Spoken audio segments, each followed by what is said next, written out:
아들 약값 단양으로 며느리를 샀다고? 제정신이 아니구만. 어이석시 쳐다보지 마, 재수 옴붙을라. 충청도 천안 삼거리 사람들의 비웃음 소리가 끊이지 않았습니다. 노비의 아내 옥분이 다리 저는 아들 약값으로 거지 여인 연화를 사왔으니까요. 하지만 딱 3년 뒤 그 비웃음은 경악으로 바뀌게 됩니다. 쓰러져 가던 옥분의 초가집 문턱이 닳도록 한양 고관대작들의 가마가 줄을 잇게 되었기 때문이었지요. 이야기 시작 전 구독과 좋아요 눌러주신 뒤 어디서 듣고 계신지 댓글로 알려주시면 그곳에 행운이 가득하길 바라겠습니다. 골라 오늘 잡은 싱싱한 고등어가 단돈 2푼이여. 썩 물러가라. 이 거짓대들아 재수 옴붙게 어디서 주둥이를 놀려. 충청도 천안 삼거리 닷새마다 돌아오는 장날은 그야말로 북새통이었습니다. 왁자지껄한 장사치들의 고함 소리와 징치는 소리, 떡매 치는 소리가 뒤섞여 귀가 멍멍할 지경이었지요. 그 소란스러운 인파 속을 비집고 들어가는 한 늙은 어미가 있었습니다. 최부자 댁행랑어멈 옥분이었습니다. 그녀의 무명 저고리는 땀과 먼지로 절어색이 바랬지만 품속에 넣은 손만은 무엇인가를 꽉 움켜쥐고 놓질 않았습니다. 이것만 있으면 우리 칠성이 다리 고칠 수 있어. 그녀의 품속 깊은 곳 꼬깃꼬깃한 쌈지 안에는 엽전 단량이 들어 있었습니다. 남의 집 허드레시를 하며 입을 것 안 입고 먹을 것 안 먹으며 꼬박 3년을 모은 피 같은 돈이었습니다. 옥분의 아들 칠성이는 어릴 적 열병을 앓고 난 뒤로 다리를 절었습니다. 마을 의원이 용하다는 약재를 쓰면 걸을 수 있다 하였으나 그 약값이 무려 단량이라 엄두도 못 내던 터였습니다. 드디어 오늘 그 약을 지으러 가는 길이니 옥분의 발걸음이 가벼울 법도 하건만 가슴 한 구석이 왠지 묵직했습니다. 저게 뭐여? 사람을 저리 패도 되는겨. 쯧쯧 도둑질을 했다나 뭐라나. 어린 것이 독하기도 하지. 약재상으로 향하던 옥분의 귀에 웅성거리는 소리가 들려왔습니다. 장터 한복판 사람들이 겹겹이 둘러싼 곳에서 쩌렁쩌렁한 욕설과 매질 소리가 터져 나왔습니다. 짝짝. 인연이 감히 양반대 꽃간에 손을 대. 낯짝 반반한 거 믿고 설치더니 꼴 좋다. 거적대기를 뒤집어 쓴 여인이 바닥에 내동댕이 쳐져 있었습니다. 인신매매꾼 왕초 곰배가 몽둥이를 휘두를 때마다 여인의 등에서는 퍽 하는 둔탁한 소리가 났습니다. 구경꾼들은 혀를 찼지만 누구 하나 말리는 이는 없었습니다. 오히려 재수 없는 년, 도둑년이라며 침을 뱉을 뿐이었습니다. 옥분은 고개를 돌리려 했습니다. 내 코가 석자인데 남의 일에 신경 쓸 겨를이 어디 있겠습니까? 어서 가서 칠성이 약을 지어야 했습니다. 그때였습니다. 아짐에 누군가 옥분의 치맛자락을 거세게 잡아당겼습니다. 깜짝 놀라 내려다보니 얼굴에 숯검댕을 잔뜩 칠한 7살배기 계집아이가 눈을 동그랗게 뜨고 서 있었습니다. 아이의 행색은 영락없는 거지꼴이었으나 눈동자만은 밤하늘의 별처럼 초롱초롱 빛나고 있었습니다. 아이의 이름은 별이었습니다. 이거 놔라. 바쁘다. 저 언니 사 당장 사아짐에. 저 언니 사면 대박나. 별이는 옥분의 치맛자락을 놓기는커녕 더 세게 잡아당기며 곰배 앞을 가리켰습니다. 옥분은 기가 막혔습니다. 미친 아이의 헛소리라 여기며 뿌리치려는데 별이의 목소리가 귓가에 쟁쟁하게 울렸습니다. 며느리 삼아 저 언니 며느리 삼으면 집안이 일어나 내가 다 봤어. 뭐라? 며느리? 옥분은 어이가 없어 헛웃음을 흘렸습니다. 절름발이 아들의 찢어지게 가난한 살림, 누가 시집을 오겠습니까? 그런데 그때 매질을 견디다 못한 거적 속에 여인이 고개를 들었습니다.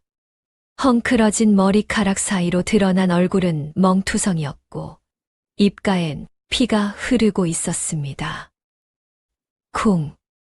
옥분의 심장이 바닥으로 떨어지는 듯 했습니다. 그 여인, 연화의 눈과 마주친 순간이었습니다. 그 눈빛은 공포에 질려 있으면서도 어딘가 모르게 깊고 슬픈 빛을 담고 있었습니다. 그리고 무엇보다 30년 전 돌아가신 옥분의 친정어머니, 눈매와 너무도 닮아 있었습니다. 배고파 우는 어린 옥분을 보며 눈물 짓던 어머니의 그 처연한 눈망울이 연화의 눈 속에 고스란히 박혀 있었습니다. 싸게 처분한다 단양이면 인연을 데려다가 종을 부리든 첩을 삼든 마음대로 하시오. 단양. 옥분의 가슴 속 쌈지가 불덩이처럼 뜨거워졌습니다. 칠성이의 다리를 고칠 약값, 3년을 개처럼 일해서 모은 단양이었습니다. 저 돈이면 아들이 뜀박질을 할 수도 있었습니다. 저 돈이면 남들처럼 장가도 보낼 수 있었습니다. 옥분은 입술을 깨물었습니다. 그냥 지나쳐야 했습니다. 저런 도둑년 따위 알게 뭐란 말입니까? 발기를 돌리려는데 별이가 다시 한번 옥분의 손을 꽉 쥐었습니다. 아지매, 후회 안 해. 진짜야. 저 언니가 아지매 살려줄 거야. 아이의 손은 따뜻했습니다. 그리고 저만 치서 연화가 다시 한번 옥분을 바라보았습니다. 살려주세요라는 말 한마디 하지 않았지만 그 눈빛은 옥분의 가슴을 후벼 팠습니다. 칠성이의 저는 다리와 연화의 피투성이, 얼굴이 옥분의 머릿속에서 어지럽게 맴돌았습니다. 에라, 모르겠다. 사람 목숨이 먼저지. 옥분은 질끈 눈을 감았다 떴습니다. 약재상 쪽으로 향하던 발걸음이 획 돌아갔습니다. 사람들을 해치고 나가는 옥분의 기세가 어찌나 등등한지 구경꾼들이 슬금슬금 길을 터주었습니다. 비키시오, 다들 비켜. 곰배 앞에 선 옥분은 거친 숨을 몰아쉬었습니다. 곰배가 몽둥이를 멈추고 옥분을 위아래로 훑어보았습니다. 뭐요? 할망구는 그 매질 멈추시오. 옥분의 손이 부들부들 떨리며 주머니, 속삼짓돈을 꺼냈습니다. 꼬질꼬질한 주머니 끈을 푸는 손마디가 하얗게 질려 있었습니다. 땀에 젖어 묵직해진 엽전 꾸러미가 세상 밖으로 나왔습니다. 옥분은 눈을 질끈 감고 피땀 어린 엽전 꾸러미를 매매꾼의 평상 위에 탁 하고 내려치며 소리쳤습니다. 내가 사겠소. 곰배가 옥분이 내려놓은 엽전 꾸러미를 번개같이 낚아챘습니다. 묵직한 무게감이 손끝에 전해지자 그의 입꼬리가 귀에 걸릴 듯 찢어졌지요. 그는 엽전 꾸러미를 흔들어 짤랑 소리를 확인하고는 옥분을 향해 누런 이빨을 드러냈습니다. 진짜요? 이 병신 같은 년을. 거참 살다 보니 별일 다 보겠네. 그 말이 신호탄이라도 된 듯 멈췄던 장터의 소음이 본물 터지듯 다시 터져 나왔습니다. 푸아하하, 저 옥분내가 드디어 미쳤구만. 완전히 돌았어. 아니, 저 돈이 무슨 돈인데. 칠성이 다리 고칠 약값이라며 10년을 모은 돈 아니여? 저 바보가 약값을 털어 도둑년을 사. 귀신이 씌어도 단단히 씌었지. 사람들의 수군거림이 비수처럼 날아와 옥분의 가슴에 꽂혔습니다. 옥분의 얼굴은 잘 익은 대추처럼 불그락푸르락 달아올랐지요. 심장이 쿵쿵거리며 귓가에서 북소리를 냈지만 이미 엎질러진 물이었습니다. 옥분은 입술을 앙 다물고는 바닥에 주저앉아 있는 연화에게 성큼성큼 다가갔습니다. 일어나 썩 일어나지 못해. 옥분이 연화의 손목을 거칠게 낚아채 인파를 헤치고 나가자 사람들은 혀를 차며 길을 터주었습니다. 그 뒤로 동네 꼬마 별이가 신이 나서 덩실덩실 춤을 추며 따라 붙었습니다. 얼레리 꼴레리 옥분 할매는 바보래유, 도둑 색시 데려간대유. 별이의 놀림 노래가 등 뒤에서 따갑게 울려 퍼졌지만 옥분은 뒤도 돌아보지 않고 걸음을 재촉했습니다. 장터를 벗어나 산길로 접어들어서야 시끌벅적하던 소음이 잦아들었습니다. 고개 하나를 넘어서자 옥분의 발걸음이 점차 느려졌습니다. 그제야 정신이 번쩍 든 옥분은 가슴을 탁탁 쳤습니다. 내가 미쳤지, 미쳤어. 그 단량이 어떤 돈인데 우리 칠성이 다리 한번 펴보게 하려고 먹을 것 안 먹고 모은 돈을. 후회가 밀물처럼 밀려와 속을 뒤집어 놓았습니다. 당장이라도 되돌아가서 돈을 물러달라고 하고 싶었지만 곰배놈은 이미 주막으로 달려갔을 게 뻔했지요. 옥분은 땅이 꺼져라 한숨을 내쉬며 뒤를 돌아보았습니다. 그때였습니다. 질질 툭 질질. 연화가 다리를 절며 힘겹게 따라오고 있었습니다. 거적 밑으로 드러난 낡은 집신 사이로 붉은 피가 배어 나와 흙길 위에 점점이 찍히고 있었지요. 뾰족한 돌부리에 채여 발톱이 깨졌는지 걸음을 옮길 때마다 연화의 미간이 고통으로 일그러졌습니다. 하지만 그녀는 신음소리 한 번 내지 않고 입술을 꽉 깨문 채 옥분의 뒤를 따르고 있었습니다. 옥분은 멈칫하며 그 모습을 바라보았습니다. 피투성이가 된 발을 보자 집에 있는 아들 칠성의 저는 다리가 겹쳐 보였습니다. 옥분의 눈시울이 화텄해졌습니다. 쯧쯧 미련 곰탱이 같으니라고. 아프면 아프다고 말을 해야지. 옥분은 버럭 소리를 지르고는 털썩 자리에 주저앉았습니다. 그러고는 신고 있던 자신의 덧버선을 훌러덩 벗어 던졌습니다. 자, 신어라. 연화가 어리둥절한 표정으로 덧버선과 옥분의 맨발을 번갈아 보았습니다. 뭘 멀뚱히 보고 있어. 내 집 마당에 피칠값을 할 셈이냐? 더러우니까 얼른 신으란 말이다. 옥분의 호통에 연화는 떨리는 손으로 덧버선을 집어들었습니다. 따뜻한 온기가 남아있는 덧버선이었습니다. 연화가 고개를 숙여 버선을 신는 동안 옥분의 거친 발은 차가운 흙바닥에 그대로 닿았습니다.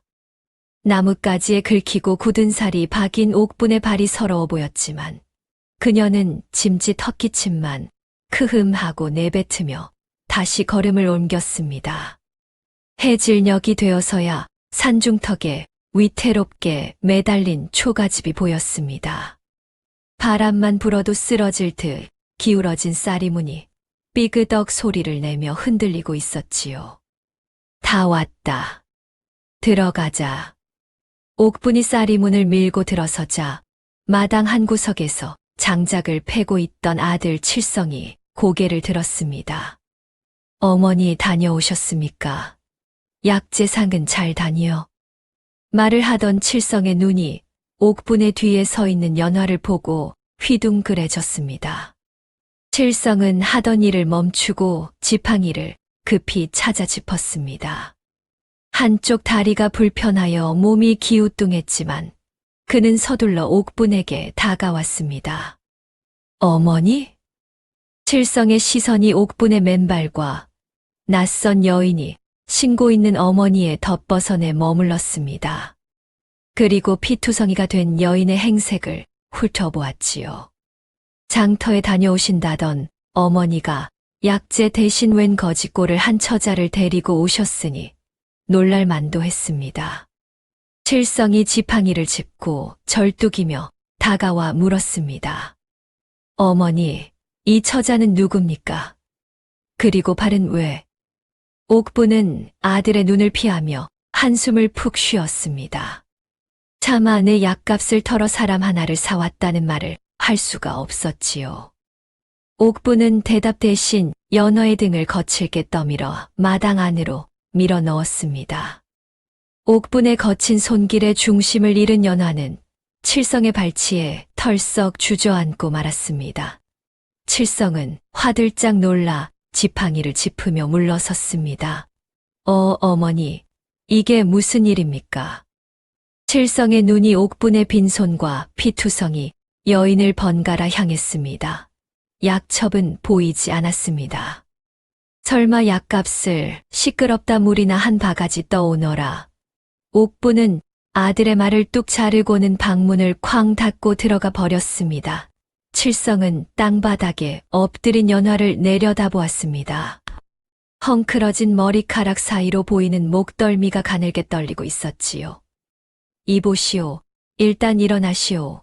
칠성이 조심스레 말을 건넸지만 연화는 고개를 들지 못했습니다. 그날 밤 옥부는 끙끙 앓아누웠습니다. 저녁도 걸은 채 이불을 머리끝까지 뒤집어 쓰고 돌아 누웠지요. 아이고, 내 돈 단양 아이고.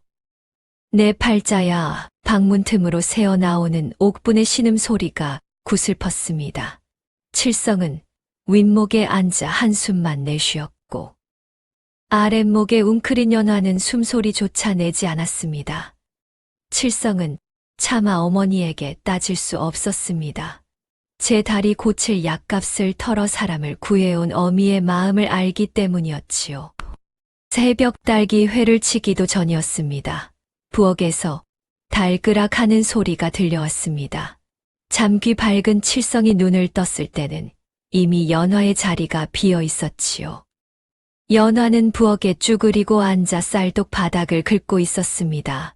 나온 것이라곤 한 줌도 채 되지 않는 쌀아기뿐이었습니다. 연화는 부엌 구석에 말라 비틀어져 뒹굴던 시래기 뭉치를 집어들었습니다. 사각사각 물에 불린 시래기를 다듬는 손놀림이 예사롭지 않았습니다. 거친 껍질을 벗겨내고 먹기 좋게 찢는 동작에 군더더기가 없었지요. 아궁이에 불을 지피는 솜씨 또한 능숙했습니다. 매운 연기 한 번 마시지 않고 불기를 조절하는 모양새가 평생 부엌일만 한 안악내 저리 가라였습니다. 보글보글 이내 구수한 냄새가 다 쓰러져가는 초가집을 채우기 시작했습니다. 된장을 옅게 풀고 쌀 한 줌을 정성껏 으깨어 넣어 끓인 시래기죽 냄새였습니다. 방 안에서 자고 있던 옥분의 코끝이 움찔거렸습니다. 지난밤 화병으로 입맛이 싹 달아났다고 생각했는데 뱃속에서 꼬르륵 소리가 요란했습니다. 이게 무슨 냄새요? 옥분이 부스스 눈을 비비며 방문을 열자 연화가 김이 모락모락 나는 소반을 들고 나왔습니다. 개다리 소반 위에는 이가 빠진 사기 그릇 2개가 놓여 있었지요. 드십시오. 연화의 목소리는 작았지만 또렷했습니다. 옥부는 퉁명스럽게 쏘아붙이려다 코를 찌르는 구수한 향기에 그만 침을 꿀꺽 삼키고 말았습니다. 밥값은 하겠다 이거냐? 옥부는 짐짓투덜거리며 숟가락을 들었습니다. 한 숟가락 듬뿍 떠서 입에 넣는 순간 옥분의 눈이 번쩍 뜨였습니다. 이게 무슨 맛이여? 분명 쌀도 거의 없고 된장도 묵은 것이라 쿰쿰해야 정상인데 입안에 퍼지는 맛은 기가 막혔습니다. 부드럽게 넘어가는 죽 사이로 씹히는 시래기는 고기보다 더 야들야들했고 국물은 깊고 구수하여 쓰린 속을 단번에 달래주었습니다. 마치 임금님 수라상에 오르는 타락죽처럼 고소한 풍미마저 느껴졌지요. 옥부는 말도 없이 허겁지겁 숟가락을 놀렸습니다. 옆에서 칠성 역시 눈을 동그랗게 뜨고 죽을 비우고 있었지요. 어머니, 이거 맛이 정말 기가 막힙니다. 칠성의 말에 옥부는 입가에 묻은 죽을 손등으로 쓱 닦으며 헛기침을 했습니다. 뭐 시장이 반찬이라 그런 게지 먹을 만은 하구나. 옥부는 빈 그릇을 내려놓으며 곁눈질로 연화를 훔쳐보았습니다. 연화는 툇마루 끝에 조신하게 앉아 옥분이 벗어놓은 해진 저고리를 들고 있었습니다. 어느새 바늘과 실을 찾아낸 모양이었습니다. 슥삭, 슥삭 바늘이 천을 통과하는 소리가 경쾌했습니다. 옥분은 눈을 의심했지요. 연화의 손이 보이지 않을 정도로 빠르게 움직이고 있었기 때문입니다. 아니, 너 그건 언제? 옥분이 말을 꺼내기도 전에 연화가 실을 이로 툭 끊어내고 저고리를 펼쳐 보였습니다. 너덜너덜하던 솜의 끝이 감쪽같이 기워져 있었습니다.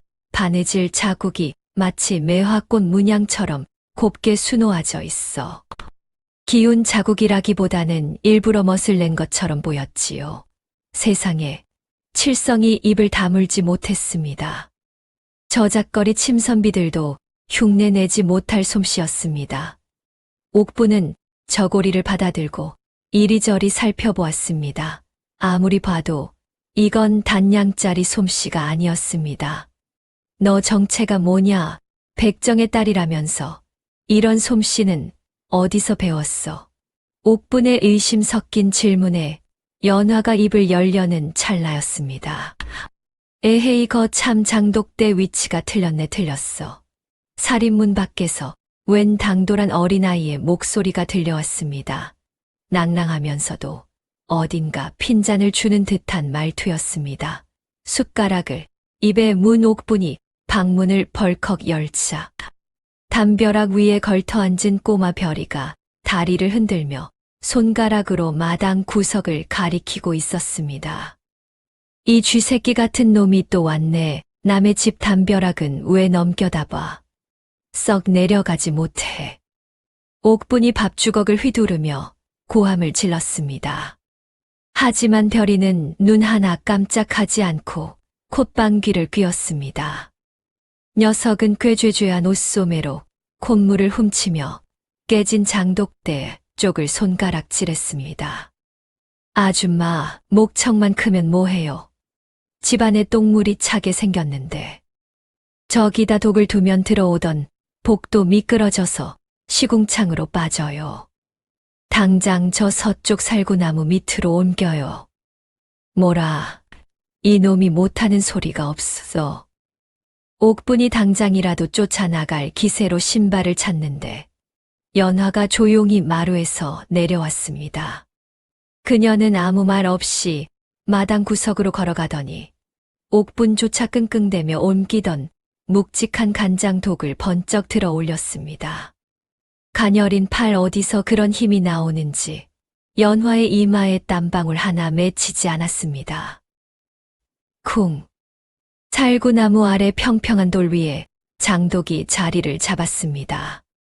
옥분은 기가 차다는 듯 혀를 찼습니다. 얘야, 저 꼬맹이 말을 뭐 하러 듣니? 허침 쓰지 말고. 그때였습니다. 후르릉, 콸콸콸. 마당 구석 하수구 쪽에서 땅이 울리는 소리가 나더니 꽉 막혀 며칠째 고여있던 시커먼 물이 거짓말처럼 빠져나가기 시작했습니다.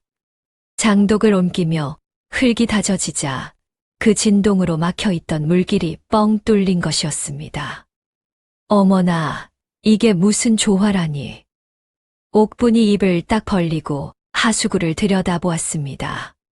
담벼락 위의 별이가 킬킬거리며 마당으로 폴짝 뛰어내렸습니다. 거봐요. 내 말 들으면 자다가도 떡이 생긴다니까.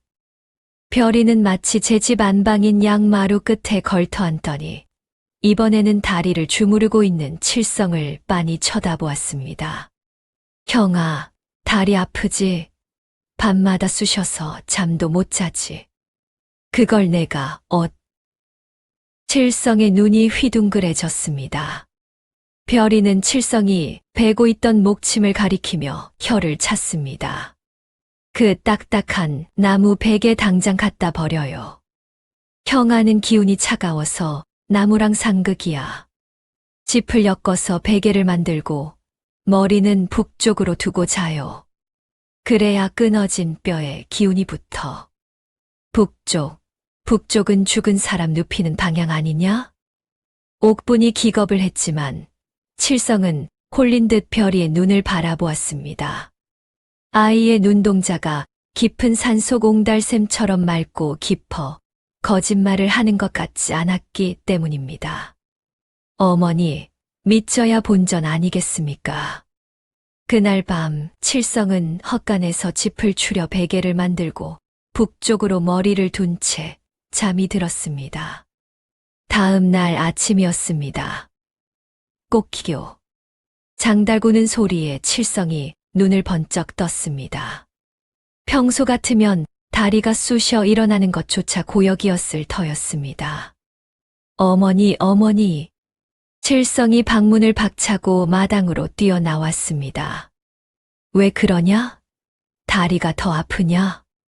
부엌에서 뛰쳐나온 옥분 앞에서 칠성은 마당을 공중공중 뛰며 소리쳤습니다.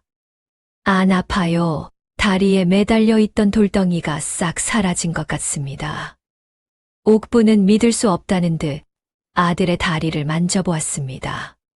붓기가 눈에 띄게 빠져 있었습니다. 그날부터 옥분네 집에는 기묘한 활기가 돌기 시작했습니다.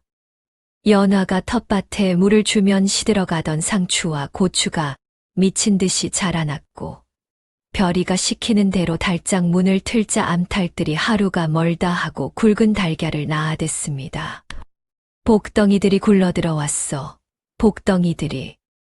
옥분은 연화가 정성스럽게 키워준 칠성의 저고리를 다듬으며 싱글벙글했습니다. 찢어지게 가난하던 초가집의 웃음꽃이 피기 시작했습니다. 하지만 마을 사람들의 시선은 곱지 않았습니다. 우물가에 모인 안악들이 수군거렸습니다. 그 집 봤어. 도둑년 데려다 놓고 망조가 들 줄 알았더니 그 백정 딸년이 무슨 요술을 부리는 게야. 거지 꼬맹이까지 끼고 돌고 아주 끼리끼리 모였어. 안악들은 시기 어린 눈빛으로 옥분네 집 쪽을 흘겨보았습니다. 평화는 그리 오래 가지 않았습니다. 닷새가 지난 오후 마을 어귀에서부터 자욱한 흙먼지가 일기 시작했습니다. 쿵, 쿵, 쿵. 땅을 울리는 묵직한 발소리가 점점 가까워지자 동네 개들이 꼬리를 내리고 숨어들었습니다. 옥분이 불길한 예감에 고개를 들었습니다. 먼지 속에서 드러난 것은 거대한 그림자였습니다. 갓을 삐딱하게 쓴 최부자 댁마름 강가였습니다. 그의 뒤로는 몽둥이를 든 장정들이 서 있었습니다. 강가는 거만하게 턱을 치켜들고는 예고도 없이 옥분네 살인문을 걷어찼습니다. 광.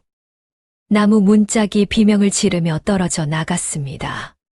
옥분이 비명을 지르며 주저앉았고 텃밭에 있던 연화가 벌떡 일어나 옥분의 앞을 막아섰습니다. 강가가 흙 묻은 신발로 마당을 짓밟으며 들어와 코를 킁킁거렸습니다. 이놈의 집구석에 웬 기름 냄새가 나나 했더니 그의 시선이 연화에게 꽂혔습니다. 먹잇감을 발견한 살쾡이의 눈빛이었습니다. 강가는 흙투성이 발로 채반에 널린 콩나물을 무참히 지시겨 버렸습니다. 으드드. 말린 콩대가 부러지는 소리가 옥분의 가슴을 후벼 팠습니다. 아이고, 내 콩나물 이게 어떤 건데. 옥분이 바닥을 기어가 강가의 바짓가랑이를 잡고 매달렸습니다. 하지만 강가는 귀찮다는 듯 다리를 털어 옥분을 걷어찼습니다. 에이, 더러운 것들이 비켜라. 옥분이 마당 구석으로 나뒹굴었습니다. 강가는 곧장 부엌으로 성큼성큼 들어갔습니다. 구석에는 옥분과 연화가 밤새 짜낸 고소한 기름 항아리가 놓여 있었습니다. 호, 이것 봐라. 돈 없다면서 이런 귀한 참기름을 숨겨뒀어. 강가가 항아리를 번쩍 들어 올리자 옥분의 얼굴이 사색이 되었습니다. 아니옵니다. 그건 장에 내다 팔아 약값 하려고. 약값, 흙 밀린 소장료가 먼저지. 쨍그랑. 강가가 항아리를 마당 바위 위로 내던졌습니다. 깨진 독 조각이 사방으로 튀었고 황금빛 기름이 흙바닥으로 스며들었습니다. 고소한 냄새가 진동했지만 옥분에게는 피 냄새보다 더 비릿한 절망의 냄새였습니다. 옥분이 땅을 치며 통곡했습니다. 우는 소리 그만해라. 돈이 없으면 몸으로라도 때워야지. 안 그러냐? 강가의 시선이 연화에게로 향했습니다. 며칠 전 우물가에서 보았을 때보다 가까이서 보니 훨씬 더 고운 자태였습니다. 강가가 연화의 턱을 거칠게 움켜쥐었습니다. 연화가 몸을 떨며 고개를 돌리려 했지만 장정의 힘을 당해낼 수는 없었습니다. 이거 산골에 처박혀 있기엔 아까운 물건일세. 그때 강가의 눈이 연화의 머리 뒤쪽에서 멈췄습니다. 칠흑같이 검은 머리카락 끝에 매달려 있는 낡은 댕기 때문이었습니다. 세월의 때가 탔지만 그 위에 수놓아진 붉은 실은 여전히 선명했습니다. 붉은 산수유 열매가 정교하게 수놓아져 있었고 그 주변을 금실로 짠 잎사귀가 감싸고 있었습니다. 강가의 동공이 지진이라도 난 듯 흔들렸습니다. 어라? 저 문양은? 강가의 머릿속에 10년 전 한양의 기억이 스쳐 지나갔습니다.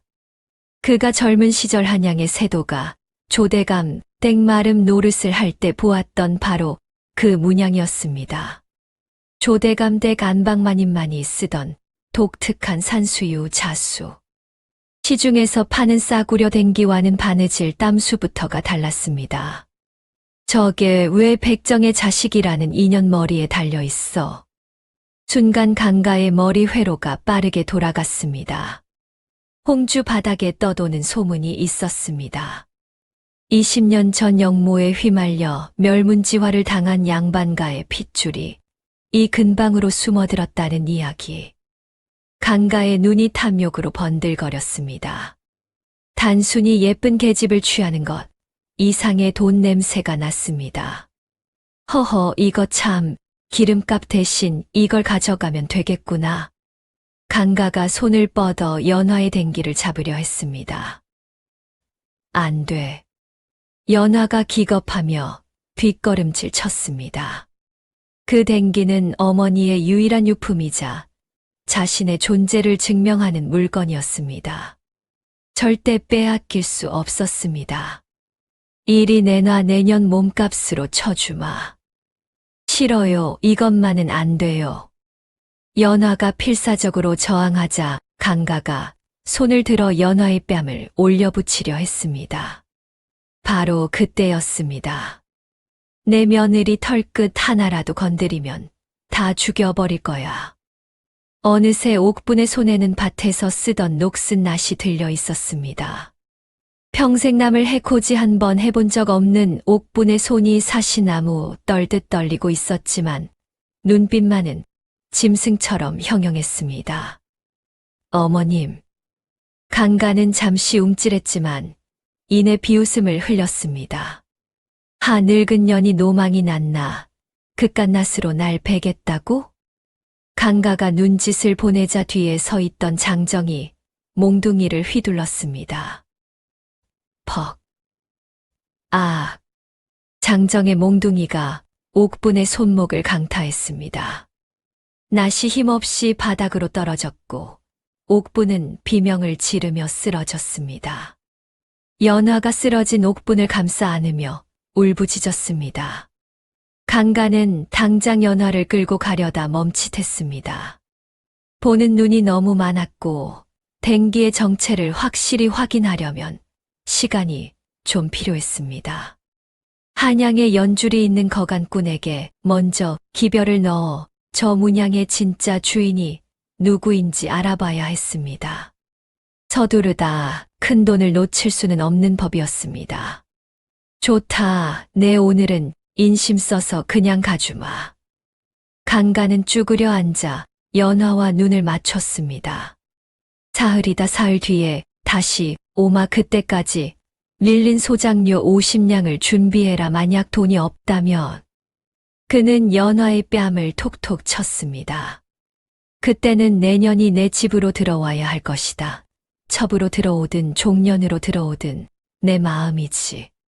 강가는 옥분을 한 번 더 걷어차는 신용을 하더니 껄껄 웃으며 살인문을 나섰습니다. 폭풍이 휩쓸고 간 마당에는 정적만이 감돌았습니다. 깨진 항아리 조각과 지시겨진 콩나물, 그리고 흙바닥에 스며든 기름 자국만이 참담한 현실을 보여주고 있었습니다. 흑흑 어머님 어떡해요. 저 때문에. 연화는 퉁퉁 부어오른 옥분의 손목을 잡고 하염없이 눈물을 흘렸습니다. 옥분은 이를 악물고 고통을 참으며 떨리는 손으로 연화의 머리를 쓰다듬었습니다. 50냥. 평생을 모아도 만져보지 못한 거금이었습니다. 사흘 안에 그 돈을 구하는 건 불가능했습니다. 그때였습니다.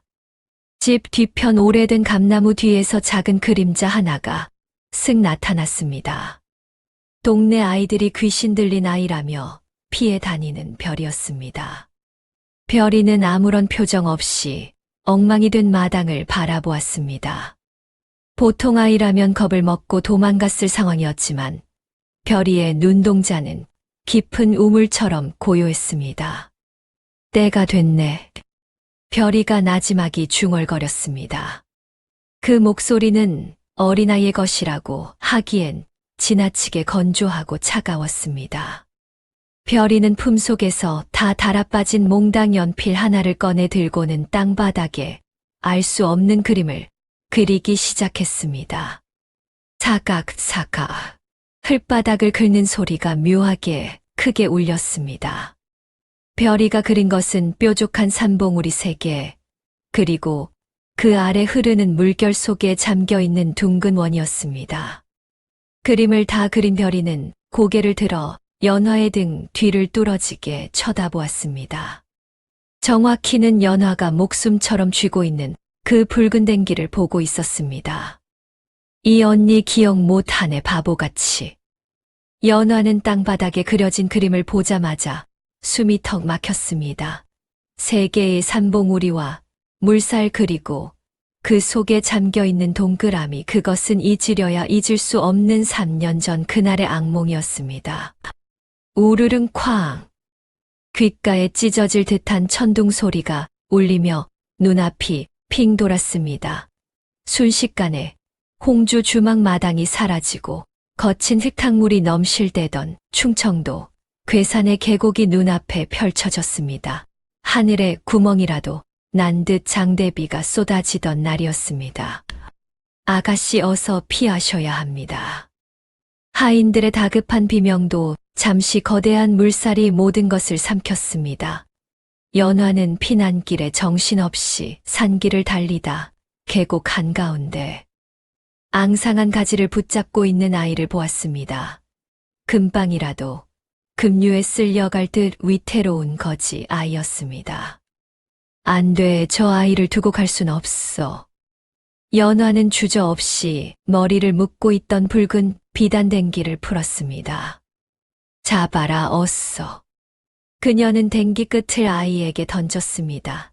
튼튼한 비단댕기가 아이의 손목을 감자. 연화는 나무 기둥을 부둥켜 안고 전 먹던 힘을 다해 잡아당겼습니다.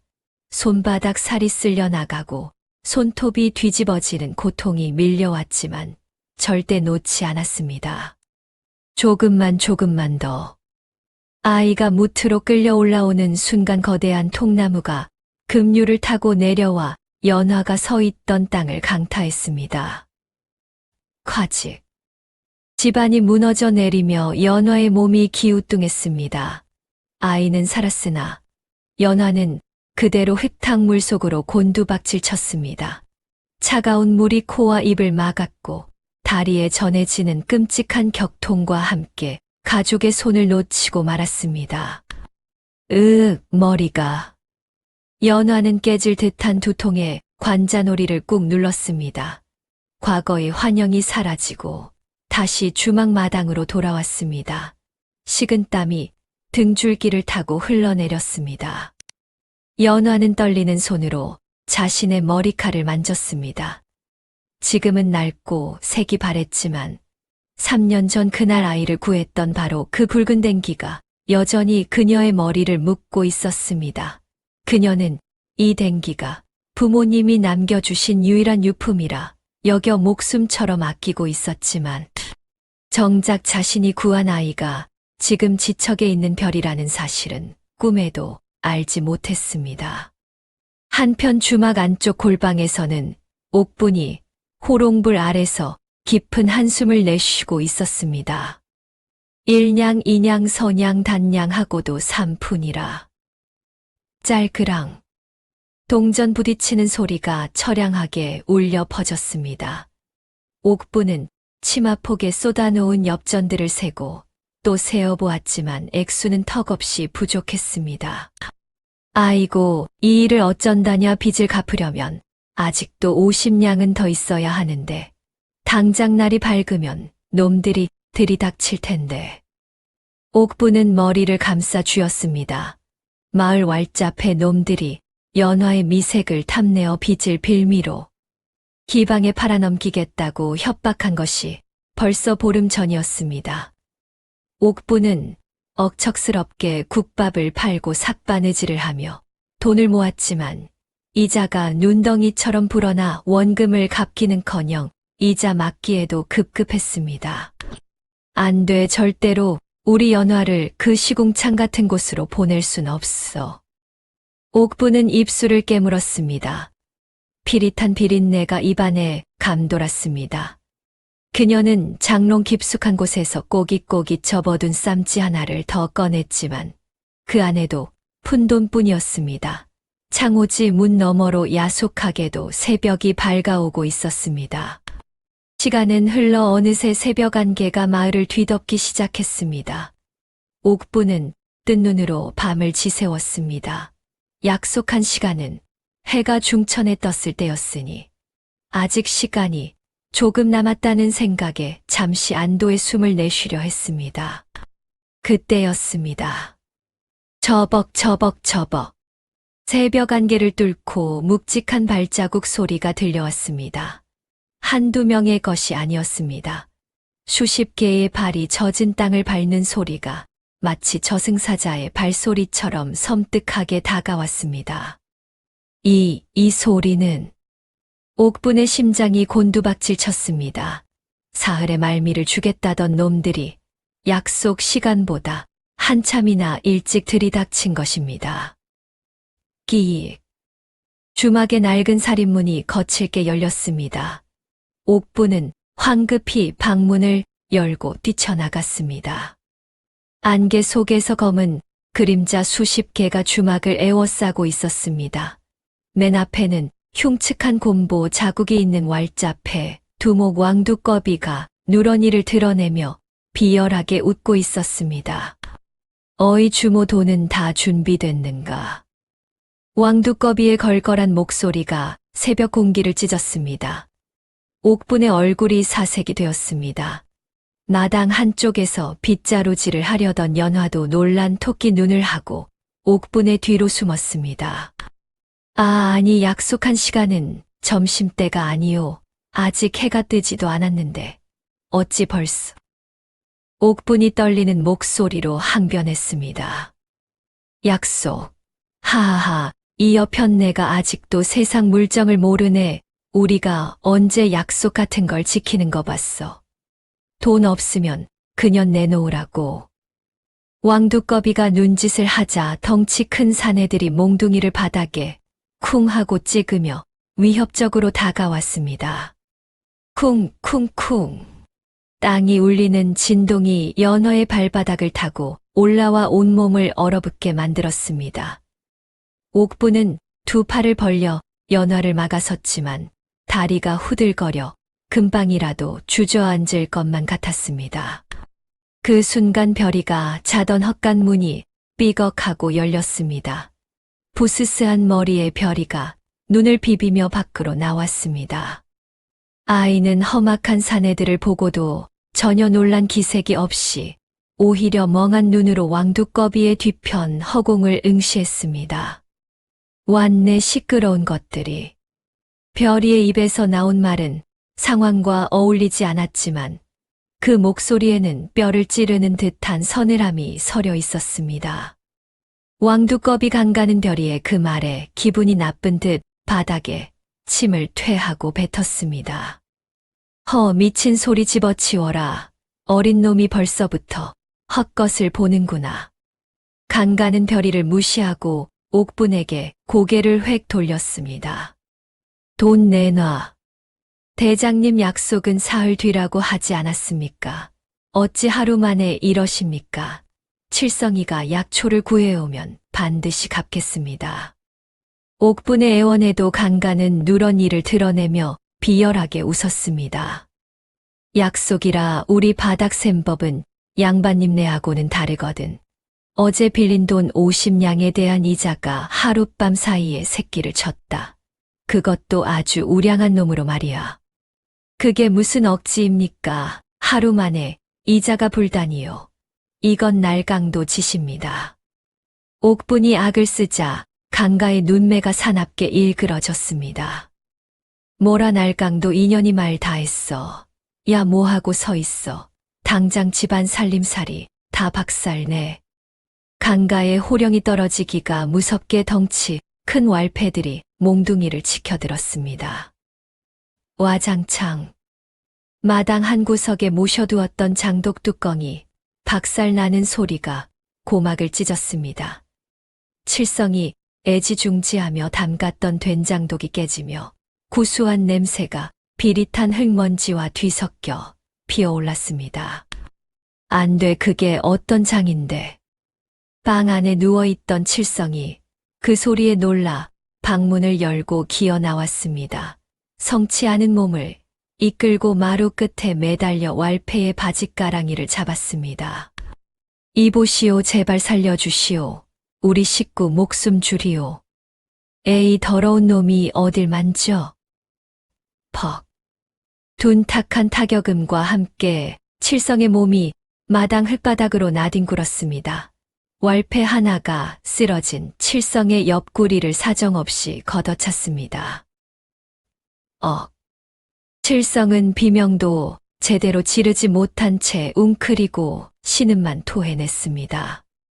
아이고, 사람 죽네. 동네 사람들 사람 살려요. 옥분의 처절한 비명이 홍주골목을 울렸지만 누구 하나 대문을 열고 나오는 이는 없었습니다. 모두가 강가 패거리가 무서워 숨죽이고 있을 뿐이었습니다. 더 부셔 숟가락 하나라도 남기지 말고 싹 다 밟아버려. 우지끈. 마루장이 내려앉고 칠성이 짜놓은 소쿠리들이 짓밟혀 납작해졌습니다. 집안은 순식간에 아수라장이 되었습니다. 그때였습니다. 그만하시오. 내가 가겠소. 방 문턱을 넘어 연화가 뛰쳐나왔습니다. 하얀 소복을 입은 연화의 얼굴은 핏기 하나 없이 창백했으나 눈빛만은 형형하게 빛나고 있었습니다. 강가가 손을 들어 왈패들의 동작을 멈췄습니다.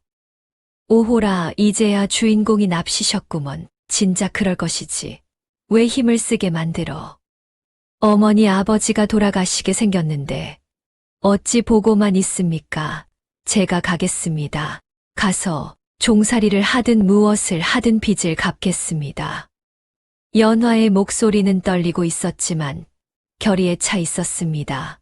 강가는 그런 연화를 위아래로 훑어보며 입맛을 다셨습니다. 종살이, 하하하. 그 고운 얼굴로 부엌일이나 시키기엔 너무 아깝지. 한양 기방에 넘기면 50냥이 아니라 500냥은 받을 귀한 몸인데 말이야. 강가의 시선이 연화의 머리에 꽂혔습니다. 붉은 댕기였습니다. 칠성이 지난 장날에 아픈 몸을 이끌고 품삯을 털어 사준 그 댕기가 연화의 검은 머리칼 끝에서 애처롭게 흔들리고 있었습니다. 이까짓 게 뭐라고 고개를 빳빳이 들어. 촥. 강가가 억센 손으로 연화의 댕기를 낚아챘습니다. 머리카락이 뜯겨나가는 고통에 연화가 짧은 비명을 질렀습니다. 아! 강가의 손에는 붉은 댕기가 들려 있었습니다. 그는 그것을 보란듯이 코앞에서 흔들며 조롱했습니다. 이따위 헝겊 조각이 내년 자존심이라도 되는 줄 아느냐, 천한 것들이 꼴값을 떠는구나.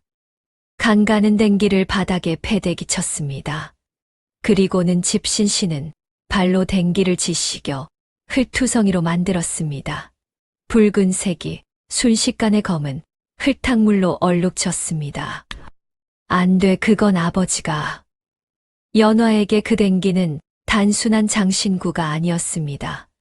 병든 아버지가 딸의 혼례를 생각하며 미리 사준 가족의 사랑이자 마지막 자존심이었습니다. 연화는 이성을 잃고 바닥에 엎드려 댕기를 주우려 손을 뻗었습니다. 우두두. 끄악.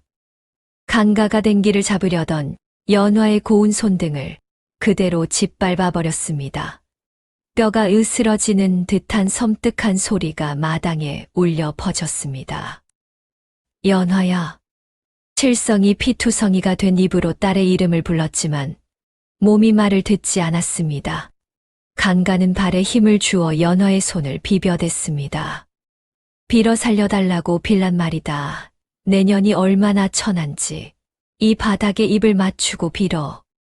연화의 눈에서 굵은 눈물방울이 뚝뚝 떨어져 흙바닥을 적셨습니다. 그 광경을 지켜보던 별이의 눈썹이 꿈틀했습니다. 별이는 헛간 구석에 있던 낡은 빗자루를 손에 쥐고는 고개를 들어 하늘을 올려다보았습니다. 구름 한 점 없는 파란 가을 하늘이었습니다. 햇살이 따갑게 내리쬐는 그야말로 청명한 날씨였습니다. 그런데 그 순간이었습니다. 우르릉 쾅쾅. 마른 하늘에서 귀를 찢는 듯한 천둥 소리가 터져 나왔습니다. 비구름이라곤 찾아볼 수 없는 맑은 하늘에서 떨어진 날벼락 같은 소리였습니다. 땅이 흔들릴 정도의 거대한 굉음에 왈패들은 물론이고 강가마저 화들짝 놀라 움츠러들었습니다. 연화의 손을 짓밟고 있던 강가의 발이 저절로 떨어졌습니다. 뭐야, 무슨 날씨가 이래. 강가는 찜찜한 기분에 인상을 구기며 하늘을 올려다보았습니다. 재수 없게 시리 하늘이 미쳤나. 강가가 투덜거리며 지붕 쪽으로 시선을 돌리는 바로 그 찰나였습니다. 지붕 위에 얹혀있던 오래된 기와장 하나가 마치 누군가 툭 건드린 것처럼 미끄러져 내려왔습니다. 스르르. 기와장은 허공을 가르며 떨어졌습니다. 그 궤적은 정확히 하늘을 올려다보고 있는 강가의 정수리를 향하고 있었습니다. 별이가 작게 중얼거렸습니다. 떨어진다, 죄의 무게가. 악. 외마디 비명과 함께 둔탁한 파열음이 마당을 울렸습니다. 퍽 하는 소리가 어찌나 컸던지 뼈가 부러지는 소리인지 기와가 깨지는 소리인지 분간이 가지 않을 정도였습니다. 강가는 왼쪽 어깨를 감싸쥐며 그대로 바닥에 나뒹굴었습니다. 으악, 내 어깨, 내 어깨. 고통에 찬 강가의 비명이 칠성내 초가집 마당을 가득 채웠습니다.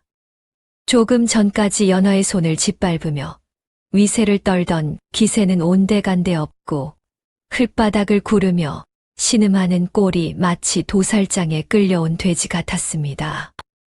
깨진 기와장 조각들이 사방으로 튀었고 흙먼지가 뿌옇게 일어났습니다. 주변에 서 있던 왈패들도 갑작스러운 사태에 입을 떡 벌린 채 뒷걸음질 쳤습니다. 맑은 하늘의 날벼락이라더니 정말로 하늘이 노한 것인가 싶어 등골이 서늘해진 것입니다. 그때였습니다. 지붕 위에서 키득거리는 웃음소리가 들려왔습니다. 아이쿠, 손이 미끄러졌네. 모두의 시선이 지붕 꼭대기로 향했습니다. 그곳에는 더벅머리 총각 별이가 다리를 꼬고 앉아 태연하게 코를 파고 있었습니다. 마치 남의 집 구경이라도 온 사람처럼 여유로운 모습이었습니다. 강가는 고통을 참으며 핏발선 눈으로 지붕을 올려다보았습니다. 네, 내 놈이 감히. 강가가 부들부들 떨며 소리쳤습니다. 별이는 콧방귀를 뀌며 손가락을 튕겼습니다. 아저씨, 거기 계속 있으면 이번엔 진짜 벼락 맞을걸. 내가 아까 말했잖아. 죄의 무게가 떨어진다고. 별이의 목소리는 장난스러웠지만 그 눈빛만은 서늘하게 빛나고 있었습니다. 강가는 억울하고 분해서 미칠 지경이었지만 한편으로는 오금이 저려왔습니다. 저 놈은 바보가 아니었습니다. 아니 바보인 척하고 있었을 뿐 눈빛에 담긴 살기는 산전수전 다 겪은 왈패들조차 압도할 만큼 강렬했습니다. 저놈 잡아 당장 끌어내려. 강가가 악을 쓰며 명령했습니다. 하지만 왈패들은 서로 눈치만 볼 뿐 섣불리 나서지 못했습니다. 지붕 위에 있는 놈을 잡으려면 사다리를 타야 하는데 누가 먼저 올라가겠습니까? 게다가 방금 떨어진 기와장의 위력을 본 터라 다들 몸을 사리고 있었습니다. 그때 별이가 자리에서 일어났습니다. 그러더니 가볍게 몸을 날려 마당으로 뛰어내렸습니다. 타탁. 고양이처럼 가뿐한 착지였습니다. 별이는 강가나 왈패들 쪽은 거들떠보지도 않고 곧장 연화가 쓰러져 있는 곳으로 걸어갔습니다. 강가는 바닥에 엎드린 채 그 모습을 지켜보았습니다. 별이는 연화 앞에 쭈그리고 앉더니 흙투성이가 된 댕기를 집어들었습니다. 조금 전 강가의 발에 짓밟혀 처참하게 망가진 자주색 댕기였습니다. 별이는 옷소매로 댕기에 묻은 흙을 정성스럽게 털어냈습니다. 이런 귀한 건데 더러워졌네. 별이의 손길은 투박했지만 조심스러웠습니다. 마치 세상에서 가장 소중한 보물을 다루는 듯 했습니다. 흙이 어느 정도 털어지자 별이는 댕기를 연화에게 건넸습니다. 그리고는 지금까지의 반말투를 버리고 정중하게 말을 건넸습니다. 아씨, 이거 잃어버리면 안 돼요. 이게 아씨 목숨줄인데. 연화는 떨리는 손으로 댕기를 받아들었습니다. 눈물이 그렁그렁한 눈으로 별이를 올려다보았습니다. 가까이서 마주한 별이의 눈동자는 맑고 깊었습니다. 그 눈을 보는 순간 연화의 머릿속에 번개처럼 스치는 기억이 있었습니다. 3년 전 억수같이 비가 쏟아지던 날이었습니다. 주막 뒷골목에 쓰러져 있던 꼬질꼬질한 아이 하나. 배가 고파 말조차 하지 못하고 빗물만 받아 먹던 그 아이에게 연화는 몰래 챙겨둔 주먹밥 2덩이를 쥐어주었었습니다. 살아야 해. 어떻게든 살아남아야 해. 그때 연화가 했던 말을 그 아이는 잊지 않았던 걸까요? 연화의 입술이 파르르 떨렸습니다. 너는 그때 그 아이니? 연화의 물음에 별이는 대답 대신 빙그레 웃어 보였습니다. 그 미소에는 3년 전의 고마움과 지금의 결의가 담겨 있었습니다. 하지만 감동적인 재회를 나눌 시간은 없었습니다. 어깨의 통증이 조금 가라앉자 강가가 다시 도끼를 품고 일어났기 때문입니다. 이 거지 같은 놈들이 쌍으로 놀고 자빠졌네. 야, 뭐 하고 있어. 저놈 당장 죽여버려. 강가의 호통에 왈패 셋이 품에서 단도를 꺼내 들었습니다. 서슬퍼런 칼날이 햇빛을 받아 번뜩였습니다. 칠성내 식구들은 비명을 지르며 서로를 부둥켜 안았습니다. 연화는 본능적으로 별이의 앞을 막아서려 했습니다. 하지만 별이가 한 발 빨랐습니다. 별이는 연화를 등 뒤로 감추며 왈패들을 향해 돌아섰습니다. 그리고는 발끝으로 땅바닥에 죽선을 하나 그었습니다. 넘어오면 죽어. 나지막하지만 분명한 경고였습니다. 왈패 중 우두머리 격인 곰보가 코웃음을 쳤습니다. 이 미친놈이 어디서 협박질이야, 야, 밟아버려. 곰보가 칼을 휘두르며 별이가 그어놓은 선을 넘으려던 찰나였습니다. 풀숲 어딘가에서 스스스 하는 소리가 들리는가 싶더니 으악! 곰보가 외마디 비명과 함께 바닥으로 고꾸라졌습니다. 순식간에 벌어진 일이었습니다. 곰보의 발목에는 시퍼런 독사 한 마리가 이빨을 박아 넣고 있었습니다. 독사다. 살모사야, 저거 맹독인데. 왈패들이 기겁하며 뒤로 물러났습니다. 곰보는 바닥을 뒹굴며 거품을 물기 시작했습니다. 독이 얼마나 강한지 물린 지 채 몇 초도 되지 않아 얼굴이 흑빛으로 변해가고 있었습니다. 강가의 얼굴이 사색이 되었습니다. 우연이라기엔 너무나 기가 막힌 타이밍이었습니다. 마치 뱀이 별이의 명령을 기다리고 있었던 것처럼 말입니다. 쓰러진 왈패의 발목에서 독사가 스르르 빠져나가 풀숲으로 사라지자 강가의 다리가 후들거렸습니다. 별이는 싸늘하게 웃으며 왈패들을 둘러보았습니다. 다음은 누구? 왈패들이 꽁무니가 빠지게 달아나자 사방은 다시 쥐 죽은 듯 조용해졌습니다. 별이는 언제 살기를 띄었냐는 듯 코를 훌쩍이며 연화에게 다가갔습니다. 누이, 안 다쳤어. 헤헤. 연화는 아직도 가슴이 쿵쾅거렸지만 흙투성이가 된 별이의 소매를 털어주며 고개를 끄덕였습니다. 칠성과 옥분도 넋이 나간 표정으로 찌그러진 문짝을 대충 세웠습니다. 방 안 호롱불이 위태롭게 흔들리며 네 사람의 그림자를 길게 드리웠습니다. 별이가 대뜸 연화의 머리 뒤로 손을 뻗었습니다. 이거 풀어야 해. 할아버지가 그랬어. 별이의 손끝이 연화의 붉은 댕기를 가리켰습니다. 시집 올 때 친정 조부가 주신 유일한 유품이었습니다. 낡고 해진 댕기를 옥분이 말릴 새도 없이 별이는 바느질함에서 가위를 꺼내 들었습니다. 서걱. 가위날이 댕기의 끝단을 잘라내는 소리가 방 안에 유난히 크게 울렸습니다. 별이는 혀를 쏙 내밀고 댕기의 겉감을 조심스럽게 뜯어냈습니다. 그러자 그 안에서 얇고 투명한 천 조각 하나가 스르르 흘러나왔습니다. 이게 뭐여? 그냥 천 조각이 아니냐? 칠성이 눈을 가늘게 뜨고 물었습니다. 하지만 별이는 희죽 웃으며 천을 호롱불 앞으로 가져갔습니다. 불을 봐야 보여. 불빛을 머금은 천 위로 핏줄처럼 검은 글씨와 그림이 떠올랐습니다. 그것은 광덕산 깊은 골짜기의 상세한 지도였습니다. 붉은 점이 찍힌 곳 옆에는 황금산수유라는 글자가 선명했습니다. 왕실에 진상하던 붉은 옥, 황금산수유는 오직 이 골짜기에서만 자라니. 연화가 떨리는 목소리로 글귀를 읽어 내려갔습니다.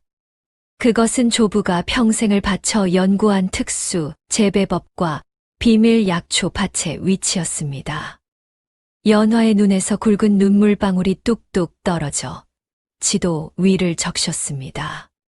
조부의 유언은 노망이 아니라 후손을 위한 안배였던 것입니다. 신봤다. 이제 우리 고생 끝이여. 칠성이 덩실덩실 춤을 추고 옥분도 연화의 손을 잡고 울먹였습니다. 하지만 그들의 기쁨은 그날 밤을 넘기지 못했습니다. 같은 시각 읍내과나 사랑방에서는 은밀한 거래가 오가고 있었습니다. 사또날이 제목을 걸고 맹세합니다. 그 백정 며느리 년이 훔친 작물을 숨기고 있습니다요. 퉁퉁 부은 얼굴의 강가가 엽전 꾸러미를 사또의 책상 위에 슬며시 밀어 넣었습니다. 게다가 그 집에 숨어든 놈은 뱀을 부리는 요물입니다. 제 부하 놈이 물려 죽게 생겼습죠. 강가의 눈에는 도끼가 서려 있었습니다. 사또는 수염을 쓸어내리며 엽전 꾸러미를 곁눈질했습니다. 요물이라 내 날이 밝는 대로 포졸들을 풀겠다. 이튿날 새벽 크르스름한 여명이 창호지 문을 물들일 때였습니다. 온다.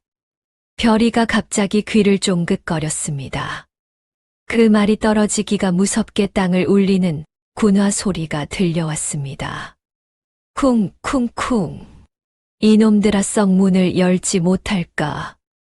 대문이 부서져라 두드리는 소리와 함께 육모방망이가 허공을 갈랐습니다. 마당으로 들이닥친 10여 명의 포졸들이 시퍼런 창을 겨누며 방을 에워쌌습니다. 그 뒤로 강가가 의기양양한 표정으로 뒷짐을 지고 들어섰습니다. 죄인 연화와 그 일당을 체포하라. 강가의 비웃음 섞인 목소리에 연화의 얼굴이 하얗게 질렸습니다. 품속의 갈무리한 지도가 불덩이처럼 뜨겁게 느껴졌습니다. 와장창. 강가의 고함과 동시에 낡은 살인문이 박살나며 바닥에 나뒹굴었습니다. 이게 무슨 짓입니까?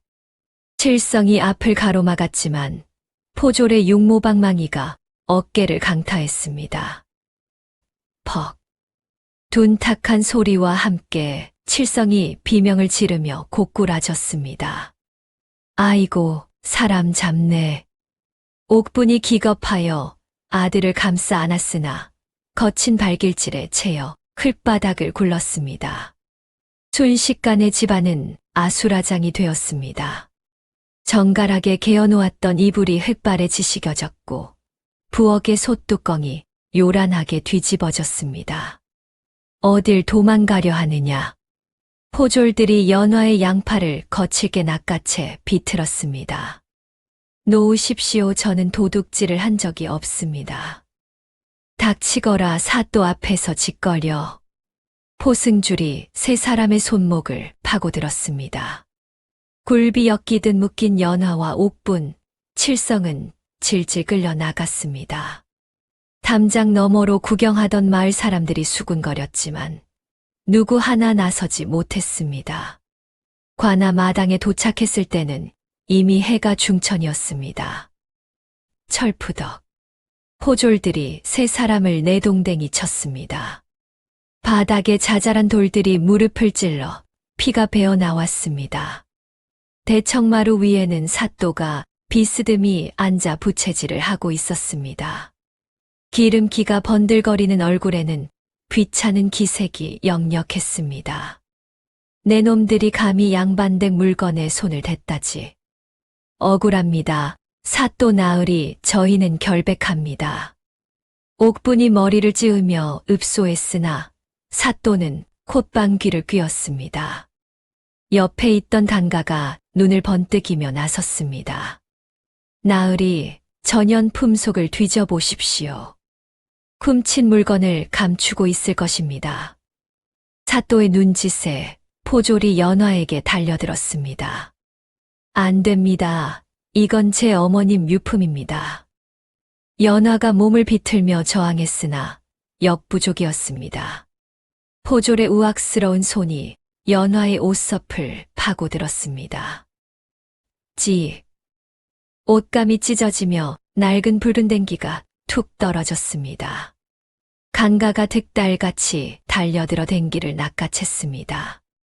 칼로 매듭을 뜯어내자 꼬깃꼬깃 접힌 종이 한 장이 나왔습니다. 강가가 종이를 펼쳐 들고는 회심의 미소를 지었습니다. 복잡한 산세가 그려진 지도였습니다. 그가 사또의 귀에 대고 은밀하게 속삭였습니다. 나으리, 이것은 그냥 종이가 아닙니다. 고려 왕실의 보물이 묻힌 지도입니다. 뭐라, 보물지도. 사또의 눈이 쟁반만 하게 커졌습니다. 졸음이 가득하던 눈빛은 순식간에 탐욕으로 번들거렸습니다. 이런 귀한 것을 도둑년이 가지고 있었다니. 여봐라, 저들을 당장 하옥시키고 지도의 비밀을 캐내라. 아닙니다. 그것은. 연화가 소리치려 하자 형방이 곤장을 지켜들었습니다. 짝. 살이 터지는 소리가 관아를 울렸습니다. 으악. 연화 대신 몸을 날린 칠성이 곤장을 맞고 피를 토했습니다. 옥분의 절규가 이어졌지만 매질은 멈추지 않았습니다. 강가는 사또에게 지도를 바치며 득이양양하게 웃고 있었습니다. 희망이 사라진 절망적인 순간이었습니다. 바로 그때였습니다. 깍, 깍. 귀를 찢는 듯한 날카로운 새소리가 들려왔습니다. 관아 뒤편 늙은 느티나무 위로 새까만 구름 같은 것이 몰려오고 있었습니다. 수백 마리의 까치 떼였습니다. 저게 뭐냐? 사또가 기겁하여 뒷걸음질 쳤습니다. 까치들은 마치 훈련받은 병사들처럼 사또와 강가의 머리 위를 빙빙 돌며 위협했습니다. 후두두, 후두두. 까치들이 사또의 관복 위로 오물을 쏟아내고 강가의 상투를 쪼아댔습니다. 아이고 사람 살려 저리 가거라, 이 짐승들아. 관아 마당은 순식간에 난장판이 되었습니다. 포졸들이 창을 휘둘렀지만 까치떼의 기세는 더욱 맹렬해졌습니다. 하늘이 노한 듯한 기이한 광경에 모두가 넋을 잃었습니다.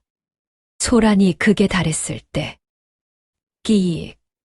굳게 닫혀있던 관아의 대문이 천천히 아주 무겁게 열리는 소리가 났습니다. 그 기묘한 소리에 까치떼마저 울음을 멈추었습니다. 정적이 감돌았습니다. 열린 문틈 사이로 흙먼지가 일었습니다. 그리고 그 먼지 속에서 아주 작은 그림자 하나가 당당하게 걸어 들어오고 있었습니다. 어른 허리춤에도 못 미치는 자그마한 체구.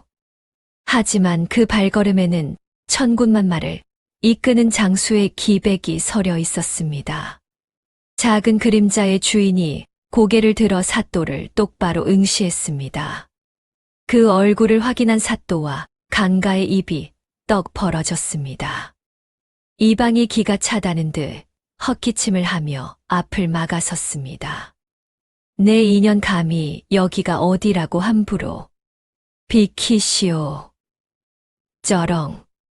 어린아이의 목구멍에서 나왔다고는 믿기지 않을 만큼 우렁찬 호통에 이방이 큼칫하며 뒷걸음질 쳤습니다. 별이는 주눅 든 기색 하나 없이 사또를 쏘아보며 입을 열었습니다. 사또 그 지도는 주인이 아니면 독이 되는 물건이오. 당장 그 더러운 손을 떼시는 게 좋을 것이오. 사또는 황당하다는 표정으로 헛웃음을 터뜨리며 지도를 흔들었습니다. 독, 이따위 종이 쪼가리가 독이라도 뿜는단 말이냐? 미쳐도 단단히 미쳤구나. 강가 역시 옆에서 비열한 웃음을 흘리며 거들었습니다. 사또 저것은 연하고 친하게 지내던 거지 계집입니다. 둘이 짜고 수작을 부리는 것이 분명합니다요. 지금 사또의 관복 오른쪽 소매가 타고 있을 텐데. 별이는 강가의 말을 뚝 끊고 무심하게 툭 던졌습니다. 사또가 인상을 찌푸리며 자신의 오른쪽을 내려다보았습니다. 타닥, 타. 어디선가 타는 냄새가 코를 찔렀습니다. 화로에서 튀어오른 불티가 언제 옮겨 붙었는지 비단 관복의 소매 끝자락에서 시뻘건 불씨가 뱀의 혀처럼 너울거리고 있었습니다. 으악 불불이야, 꺼 어서 끄란 말이다. 이방과 포졸들이 허둥지둥 달려들어 소매를 두들겨 껐으나 값비싼 비단 관복은 이미 검게 그을려 흉측하게 변해버렸습니다. 사또는 씩씩거리며 별이를 노려보았습니다. 네, 내년이 요술을 부린 것이냐? 요술은 무슨? 하늘이 경고를 준 것이지. 남의 물건을 탐하면 화를 입는다고 말이오. 별이는 콧방귀를 뀌며 다시 또랑또랑한 목소리로 관아 마당이 울리도록 외쳤습니다. 저 지도는 그냥 종이 쪼가리가 아니오. 3년 전 홍수 때 연어 아씨는 거동 불편한 할머니를 업고 피난을 가며 이웃 아이까지 구해냈소. 하늘이 그 효심을 보고 살려준 증표가 바로 저 지도란 말이오. 사람들의 웅성거림이 잦아들었습니다. 3년 전에 참혹했던 물난리를 기억하지 못하는 이는 없었기 때문입니다. 별이의 손가락이 서슬퍼렇게 강가를 향했습니다. 헌데 저 강가놈은 그때 무엇을 했는지 아시오? 남들은 살겠다고 아우성일 때 빈집을 털러 다녔소. 최부자 댁 곳간을 털다가 무너진 석가래에 깔려 다리를 다친 도둑놈이요. 강가는 사색이 되어 고래고래 소리를 질렀습니다. 거짓말이다. 새빨간 거짓말이야. 증거 있느냐? 증거 있지. 왼쪽 종아리에 난 모양으로 굽은 흉터가 선명할 텐데. 강가가 헙 하고 숨을 들이키며 뒷걸음질 쳤지만 사또의 눈짓을 받은 포졸들이 순식간에 달려들어 강가의 바짓단을 걷어 올렸습니다. 종아리 한복판에 별이의 말대로 난 모양처럼 휘어진 흉측한 흉터가 선명하게 박혀 있었습니다. 저것 보게 진짜네. 강가 저놈이 도둑놈이었어. 분노한 백성들이 욕설을 퍼부으며 삿대질을 해댔습니다. 연화는 억울함이 풀리는 듯하여 눈물이 핑 돌았으나 상황은 예상치 못한 방향으로 흘러갔습니다. 사또는 탐욕스러운 눈으로 여전히 지도를 꽉 쥐고 있었던 것입니다. 강가가 도둑이든 아니든 이 지도가 진짜 보물지도라는 사실만이 그에게 중요했습니다. 탁! 사또가 탁자를 내리치며 고함을 질렀습니다.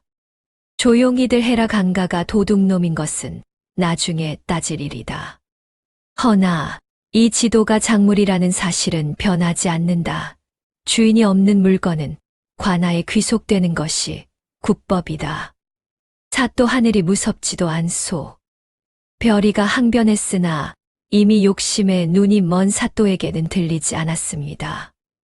여봐라. 당장 저 요망한 거지년과 도둑놈 강가 그리고 연화년을 모두 하옥하라. 내일 날이 밝는 대로 엄히 다스릴 것이다. 포졸들이 거칠게 연화와 별이를 포박하려 달려들었고 사또가 의기양양하게 지도를 치켜든 바로 그때였습니다. 후두둑. 마른 하늘에서 굵은 물방울이 떨어지기 시작했습니다. 해가 쨍쨍한데 내리는 기이한 비였습니다. 후두두둑 쏴. 빗줄기는 순식간에 폭포수처럼 굵어졌습니다. 그런데 빗물에서 비릿한 쇠냄새, 아니 녹슨 피 냄새가 진동을 하는 것이 아니겠습니까? 사또가 들고 있던 지도가 빗방울에 젖어들자 그려져 있던 먹선들이 살아있는 지렁이처럼 꿈틀거렸습니다. 이게 무슨... 사또는 비명을 지르며 지도를 떼어내려 손을 흔들었지만 지도는 마치 살가죽에 달라붙은 거머리처럼 떨어지지 않았습니다. 화르릉 쾅! 하늘이 찢어지는 듯한 굉음과 함께 빗줄기는 양동이로 물을 퍼붓는 것처럼 변해버렸습니다. 쏴! 눈을 뜰 수조차 없을 만큼 거세게 쏟아지는 폭우의 관아 마당은 순식간에 아수라장이 되었고 형틀에 묶여있던 칠성과 옥부는 고개를 숙인 채 거친 숨을 몰아쉬었으며 구경하던 마을 사람들은 비명을 지르며 처마 밑으로 허둥지둥 몸을 피했습니다. 으악, 이것 떼어내, 당장 떼어내란 말이다. 사또는 제 손바닥에 찰거머리처럼 들러붙은 지도를 떼어내려 발광을 하며 팔을 허공에 휘저었습니다. 먹물이 살아있는 벌레처럼 꿈틀거려 손목을 타고 기어오르는 감촉에 그는 소스라치게 놀라 뒷걸음질을 쳤습니다. 사또 나으리 진정하십시오. 강가가 빗속을 뚫고 사또에게 달려가려 했으나 흙바닥은 이미 물반죽이 되어 미끄러웠고 강가는 중심을 잃고 휘청거렸습니다. 바로 그때였습니다. 주인이 아닌 자가 지도를 탐하면 땅이 그를 삼킬 것이다. 천둥 소리보다 더 날카롭고 또렷한 목소리가 빗소리를 뚫고 울려 퍼졌습니다. 사람들의 시선이 일제히 한 곳으로 쏠렸는데 빗물에 흠뻑 젖은 채 형틀 옆에 서 있는 조그만 아이 별이었습니다. 별이의 눈동자는 칠흑 같은 어둠 속에서도 형형하게 빛나고 있었습니다. 그녀는 하늘을 향해 두 팔을 벌리고 다시 한 번 외쳤습니다. 탐욕스런 자의 발밑을 보라. 땅이 입을 벌린다. 그 말이 끝나기가 무섭게 강가가 서 있던 땅바닥에서 기괴한 소리가 들려오기 시작했습니다. 쿠구구구구.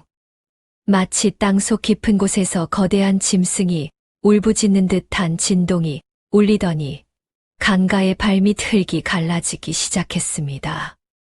지직 찌지직.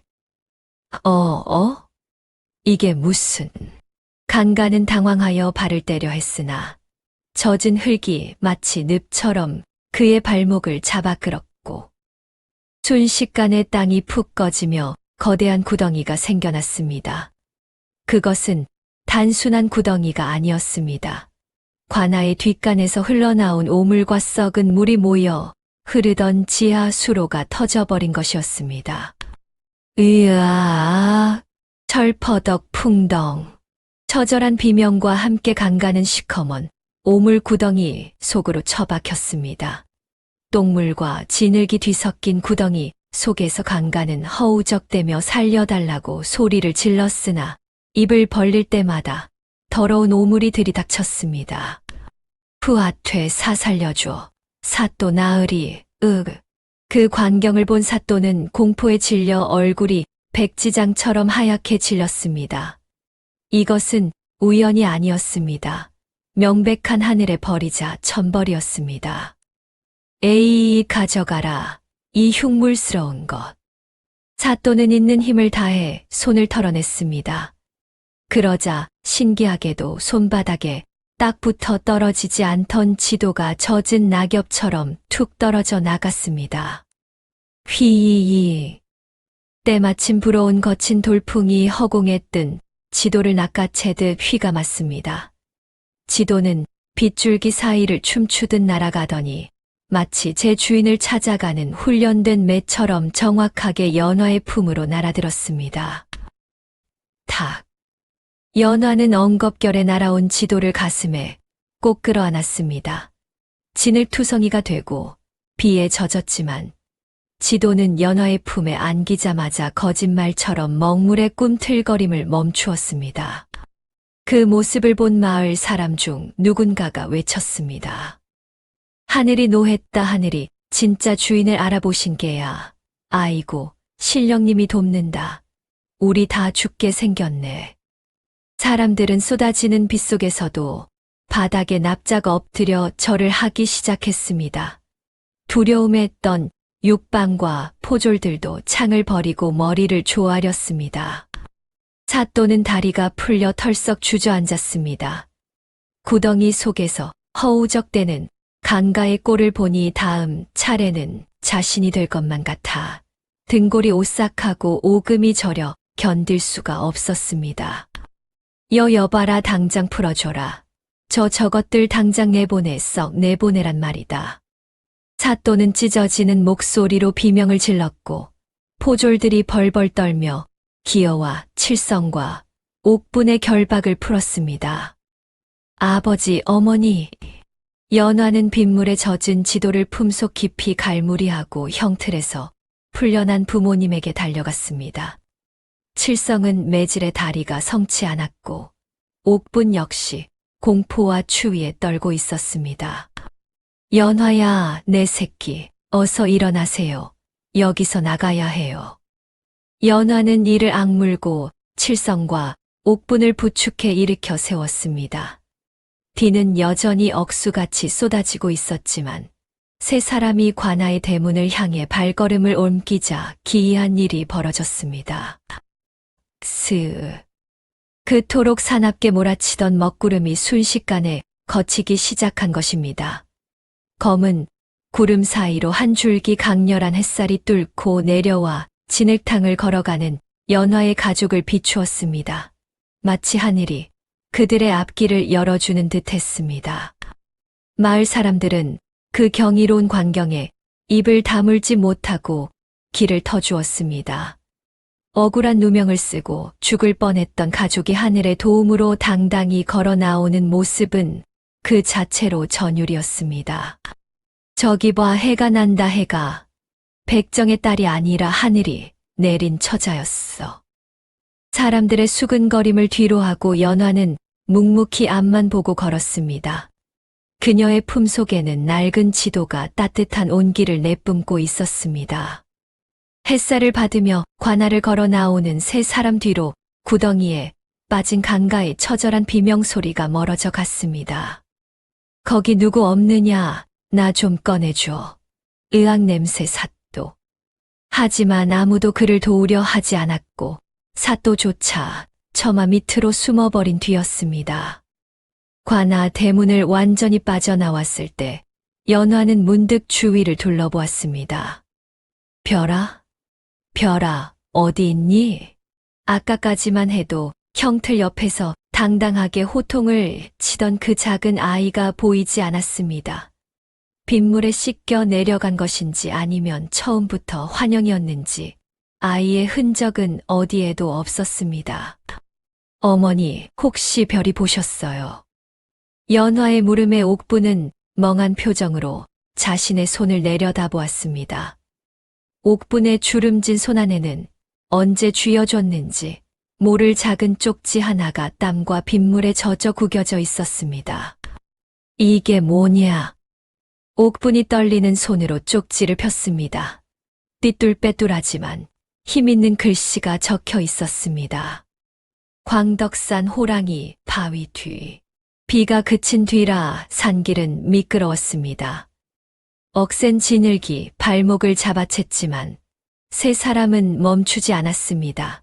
관아에서 곤장까지 맞은 칠성의 다리는 퉁퉁 부어올랐지만 연화가 부축하고 옥분이 앞장서며 거친 덤불을 헤쳐나갔습니다.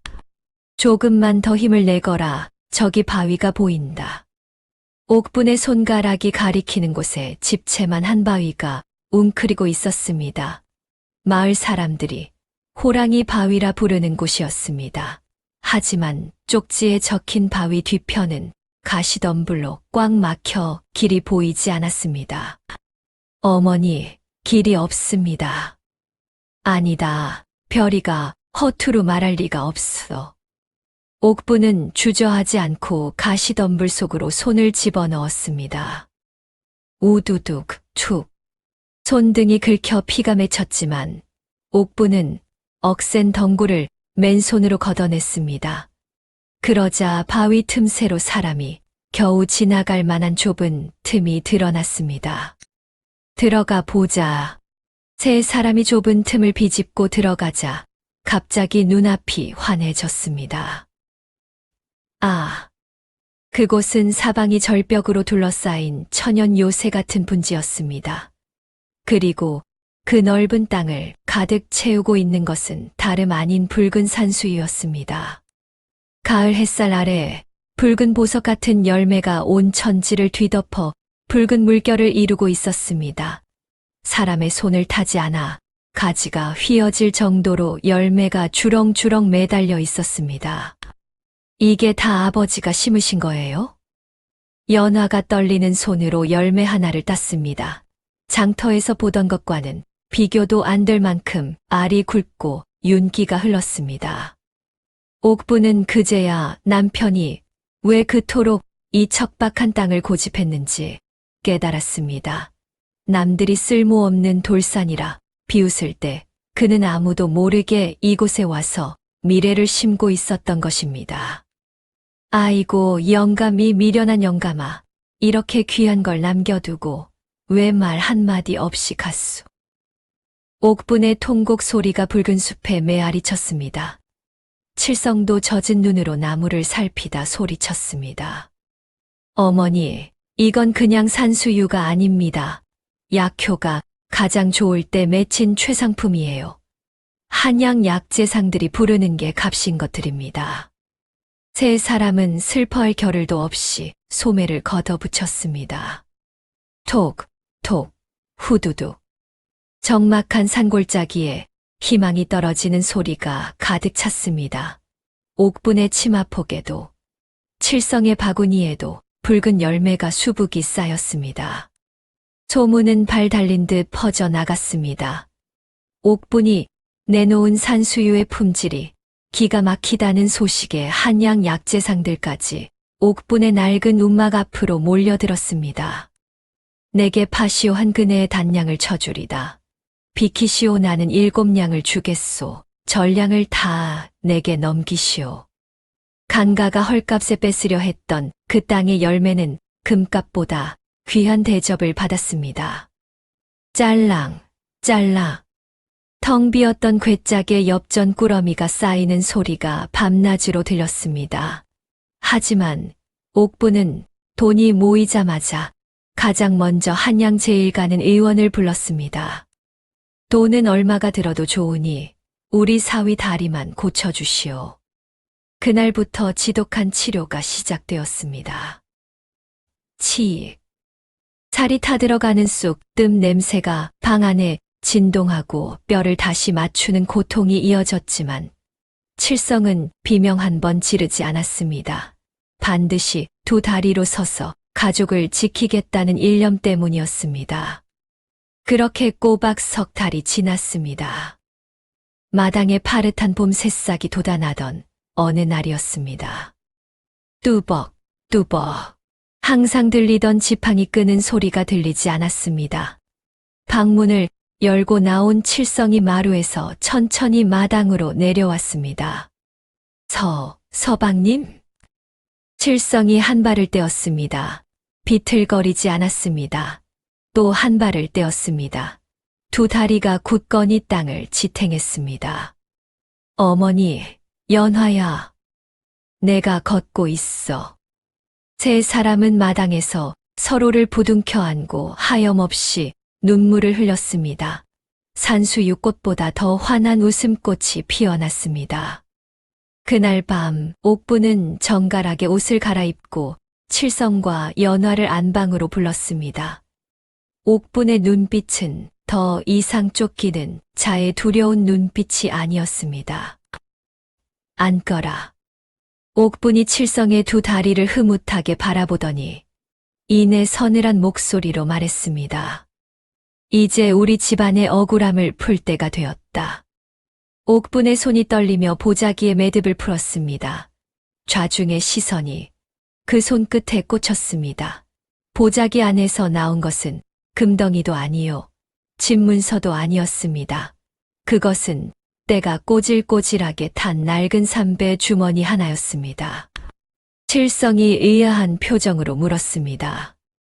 어머니, 이것은 예전에 연화가 처음 우리 집에 올 때 가지고 왔던 빈 주머니가 아닙니까? 옥부는 주름진 손으로 그 낡은 주머니를 어루만졌습니다. 거친 삼배의 감촉에 지난 세월의 서름이 배어 있었습니다. 그렇다 사람들은 내가 미쳤다고 했지. 전 재산을 털어 병든 아들을 위해 며느리를 사오는데 그 며느리 보찜에 든 것이라고는 이 빈 주머니 하나뿐이었으니 말이다. 옥분이 며느리의 손을 따뜻하게 잡았습니다. 하지만 보거라, 이 주머니가 비었을 때 나는 세상에서 제일 큰 보물을 담아왔다. 바로 너다, 연화야. 내가 들어오고 나서 칠성이가 일어섰고 우리 집에 웃음꽃이 피었다. 이 주머니는 비어있던 게 아니다. 우리 식구의 복을 담을 그릇이었던 게야.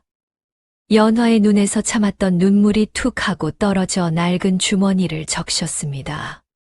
자, 이제 울지 마라. 좋은 날만 남았다. 나를 잡자. 마을 사람들이 다 보란 듯이 가장 성대하게 혼례를 올리는 거다. 옥분의 호탕한 목소리가 방 안을 가득 채웠습니다. 혼례 준비가 시작되자 초가집은 눈코 뜰 새 없이 바빠졌습니다. 마당에는 멍석이 깔리고 솥단지가 걸렸습니다. 구수한 기름 냄새가 담장을 넘어 온 마을로 퍼져나갔습니다. 신기한 일이었습니다. 예전에는 옥분의 집 앞을 지날 때마다 재수 없다고 피해 가던 마을 사람들이 하나둘씩 대문 안으로 고개를 들이밀었습니다. 아이고 옥분네 경사났네, 경사났어. 내가 이럴 줄 알았다니까. 칠성이가 보통 인물이 아니지. 방 영감이 씨암탉 2마리를 들고 와서 너스레를 떨었습니다. 예전에는 칠성이 다리를 절뚝거린다며 흉내를 내던 위인이었습니다. 연화 새색시가 복덩이라니까, 복덩이. 주막집 안악도 떡시루를 이고 와서 굽신거렸습니다. 사람들은 칠성이 2다리로 멀쩡하게 서서 장작을 패는 모습을 보고는 입을 다물지 못했습니다. 쩍쩍 갈라지는 장작 소리가 그들의 다친 마음을 깨트리는 듯 했습니다. 그 와중에 통쾌한 소문도 들려왔습니다. 악독하기로 소문난 고리대금업자 강가가 쫄딱 망했다는 소식이었습니다. 욕심을 부리다가 관아에 잡혀가 곤장을 맞고 재산을 몰수당해 옆마을 장터 거지가 되었다는 이야기에 옥부는 묵묵히 전을 붙이며 미소 지었습니다. 인과응보라 했습니다. 드디어 혼례 날이 밝았습니다. 하늘은 구름 한 점 없이 맑고 푸르렀습니다. 마당에는 마을 사람들이 구름처럼 몰려들었습니다. 신랑 입장. 집례자의 외침과 함께 칠성이 사랑채에서 걸어 나왔습니다. 사모관대를 쓴 칠성이 지팡이도 없이 2다리로 성큼성큼 걸어 나오자 좌중에서 탄성이 터져 나왔습니다. 와, 저거 좀 봐. 진짜 걷는다. 걸어 장군감이네. 뒤이어 족두리를 쓰고 노기홍상을 입은 연화가 수줍게 걸어 나왔습니다. 험한 일만 하느라 거칠어졌던 손은 오늘따라 하얗고 고와 보였습니다. 2 사람이 마주보고 절을 올릴 때 옥부는 덩실덩실 어깨춤을 추었습니다. 지난 30년 세월에 한이 씻은 듯이 날아가는 순간이었습니다. 잔치는 무르익어 갔습니다. 그런데 왁자지껄한 잔치상 한 구석 아무도 앉지 않은 빈자리에 소반 하나가 놓여 있었습니다. 하얀 쌀밥 한 그릇과 맑은 고깃국, 그리고 숟가락 하나가 정갈하게 놓인 상이었습니다. 연화가 칠성의 소매를 살짝 잡으며 그 빈 상을 바라보았습니다. 서방님 저기, 알고 있다 별이를 위한 자리 아니냐. 이름도 없이 그저 별이라 불리던 아이 산속에서 약초를 캐다 연화에게 산삼이 있는 곳을 알려주고 칠성의 다리를 고칠 비방이 적힌 낡은 의서를 던져주고 사라졌던 그 신비한 아이를 위한 자리였습니다. 와서 밥이라도 한술 뜨고 가면 좋으련만. 그때였습니다. 잔치 소음 너머 담벼락 귀쪽에서 익숙한 소리가 들려왔습니다. 휘익, 휘익. 새 소리 같기도 하고 바람 소리 같기도 한 맑은 휘파람 소리였습니다. 연화의 귀가 번쩍 뜨였습니다. 그건 별이가 연화를 부를 때 내던 신호였습니다. 별아. 연화가 치맛자락을 움켜쥐고 벌떡 일어나 담벼락 뒤쪽 골목으로 뛰어갔습니다. 심장이 쿵쿵 뛰었습니다. 꼭 한번 다시 만나 고맙다는 말을 하고 싶었습니다. 별아 너지리. 연화가 헐떡이며 골목 모퉁이를 돌았습니다. 하지만 그곳에는 아무도 없었습니다. 텅 빈 골목길에는 저녁놀만 붉게 내려앉고 있었습니다. 허탈하게 주위를 둘러보던 그때 담장 밑 흙바닥에 무언가 놓여 있는 것이 보였습니다. 그곳에는 꼬질꼬질하게 다 다른 집신 한 짝과 갓 꺾어 온 듯한 노란 산수유꽃 한 송이가 놓여 있었습니다. 집시는 별이가 늘 신고 다니던 것이었습니다. 발 뒤꿈치 쪽이 다 해져서 연화가 꿰매주겠다고 했을 때 도망치듯 사라졌던 그 신발이었습니다. 연화는 떨리는 손으로 산수유꽃을 집어들었습니다. 축하해, 주러 왔었구나. 집신 옆 흙바닥에는 나뭇가지로 쓴 듯한 삐뚤빼뚤한 글씨가 남아 있었습니다. 잘 살아라. 단 세 글자였지만 그 어떤 축사보다 가슴을 울렸습니다. 연화는 꽃을 가슴에 품고 달아빠진 집신을 소중하게 집어들었습니다. 고마워, 정말 고마워. 연화가 골목을 향해 깊이 고개를 숙였습니다. 바람이 불어와 산수유 꽃잎 하나가 연화의 족두리 위에 살포시 내려앉았습니다.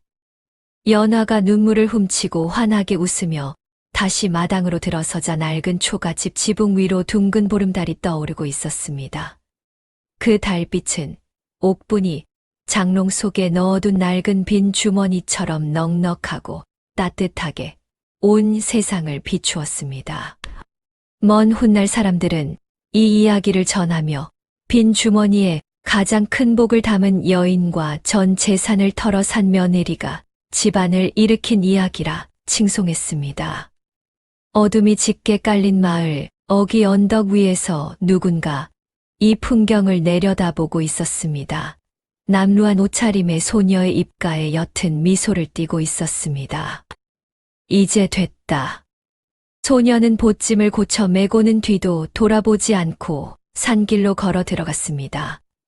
그의 뒷모습 위로 밤바람이 쓸쓸하지만 다정하게 불어왔습니다. 연화는 소녀가 사라진 어둠 속을 한참이나 바라보았습니다. 품속에는 별이가 남긴 집신 한 켤레와 말린 산수유, 꽃송이가 따스한 온기를 전하고 있었지요. 고맙다, 정말 고맙다, 아가야.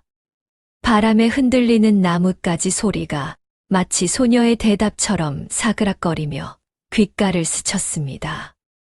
연화는 소녀가 사라진 방향을 향해 깊숙이 허리를 숙였습니다. 그것은 생명의 은인에 대한 지극한 예우였습니다. 강산이 변한다는 10년의 세월이 흐르는 것은 눈 깜짝할 사이였습니다. 충청도 천안 고을에서 옥분네 집을 모르는 사람은 간첩이라는 말이 돌 정도가 되었습니다. 찌그러져 가던 초가집이 있던 자리에는 이제 번듯한 기와집이 들어서 있었고 곳간에는 햅쌀이 가득 쌓여 있었습니다. 대문 앞은 이른 아침부터 시끌벅적했습니다. 자, 줄을 서시오. 밀지 말고 차근차근 오시오. 칠성의 굵직한 목소리가 마당을 울렸습니다. 그는 이제 어엿한 대가택 주인이 되었지만 여전히 직접 소매를 걷어붙이고 쌀가만 이를 날랐습니다.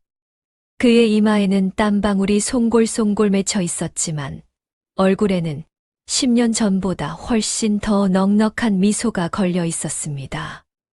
아이고, 칠성 어른 매번 이렇게 신세를 져서 어쩝니까요? 허허, 김영감 가져가서 식구들 배불리 먹이시오.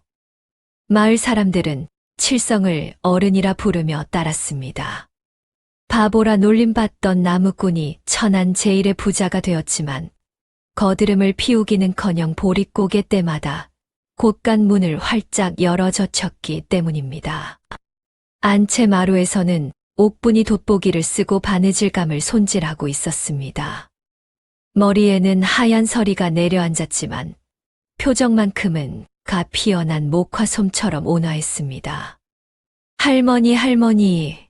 그때 안방문이 벌컥 열리며 7살 난 계집아이가 쪼르르 달려 나왔습니다. 칠성과 연화 사이에서 태어난 딸 복실이었습니다. 오냐, 우리 강아지 오늘은 또 무엇이 궁금하여 이리 뛰어왔느냐. 옛날 이야기 해주세요.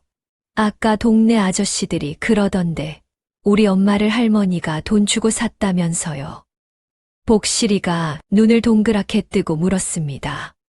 그 눈망울이 어찌나 맑고 깊은지 옥부는 순간 10년 전 떠나간 별이의 눈동자를 보는 듯하여 가슴이 뭉클해졌습니다. 허허, 그 소문이 벌써 너에게까지 들어갔구나. 옥부는 바느질감을 내려놓고 손녀를 무릎에 앉혔습니다. 그랬지, 아주 먼 옛날 일 같구나. 그때 이 할미 주머니에는 딱 단량이 들어있었단다. 그게 우리 집 전 재산이었지. 겨우 단량이요. 그걸로 쌀을 산 게 아니라 엄마를 샀어요. 그럼 장터 사람들이 다 미쳤다고 손가락질을 했어. 쌀을 사면 며칠 배부르고 말겠지만 사람을 구하면 평생의 복이 굴러들어오는 법이란다. 내 어미가 우리 집에 들어오고 나서부터 죽어가던 집안에 온기가 돌고 내 아비 병도 씻은 듯이 낫지 않았느냐. 마루 건너편에서 칠성을 도와 약재를 정리하던 연화가 그 소리를 듣고 수줍게 웃었습니다. 비단 저고리를 곱게 차려입은 연화는 이제 귀티가 흐르는 안방마님의 자태를 뽐내고 있었습니다. 하지만 그녀의 손은 여전히 거칠었습니다. 집안의 굳은 일을 마다하지 않고 직접 챙겨온 훈장이었습니다. 오후가 되어 사람들이 모두 돌아가고 집안이 조용해지자 옥부는 지팡이를 짚고 마당 한 구석에 있는 산수유 나무 아래로 걸어갔습니다.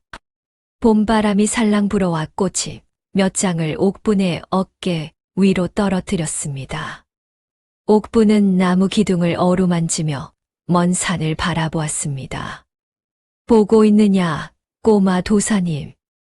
옥분의 목소리가 바람에 실려 흩어졌습니다. 내가 주고 간 그 귀한 인연 덕분에 우리 식구들 밥 굶지 않고 남들에게 베풀며 살고 있다. 내 평생 이 은혜를 다 갚아도 모자랄 게다. 바람이 다시 한번 불어와 산수유 가지를 흔들었습니다. 가지가 흔들리는 모양이 마치 개구쟁이 소녀가 손을 흔들며 웃는 것만 같았습니다. 옥분의 눈가에 고인 눈물이 주름진 뺨을 타고 흘러내렸습니다. 그것은 슬픔의 눈물이 아니라 가슴 벅찬 감사의 눈물이었습니다. 저승에 가서라도 꼭 다시 만나자꾸나. 그때는 이 할미가 따뜻한 고봉밥 한 그릇 가득 담아줄 테니. 옥분의 입가에 평온한 미소가 번졌습니다. 붉게 물들어가는 저녁 노을 아래 흐드러지게 핀 산수유, 꽃밭 위로 옥분의 넉넉한 웃음소리가 은은하게 퍼져나갔습니다. 그것은 욕심을 버리고 사람을 귀하게 여긴 자만이 누릴 수 있는 세상에서 가장 아름다운 풍경이었습니다. 오늘의 이야기가 마음에 와닿으셨다면 주변 분들에게 공유해주세요. 따뜻한 댓글 한마디도 부탁드립니다.